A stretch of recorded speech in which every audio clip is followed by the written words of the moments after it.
Okay, today our lesson is comparative nouns. Comparative nouns කියලා කියන්නේ නාමපද දෙකක් අතර සිදුවන සංසන්දනයක්.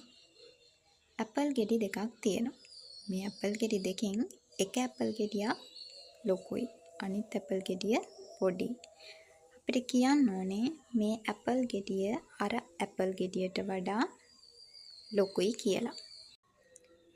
ලොකුයි කියන්න අපි කියනවා big කියලා. big කියන පොසිටිව් ෆෝම් එකේ කම්පැරටිව් ෆෝම් එක විදියට අපි මෙතනදී යූස් කරනවා bigger කියලා. වඩා කියන්න than කියලා යූස් කරනවා. එහෙනම් කොහොමද කියන්නේ මේ ඇපල් ගෙඩිය අර ඇපල් ගෙඩියට වඩා ලොකුයි කියලා? This apple is bigger than that apple.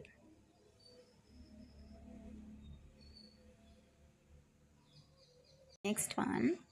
Apple ගෙඩියක් සහ දොඩම් ගෙඩියක් තියෙනවා. අපිට කියන්න ඕනේ ඇපල් ගෙඩිය දොඩම් ගෙඩියට වඩා රසයි කියලා. රසයි කියන්න මෙතනදී අපි යූස් කරනවා sweeter.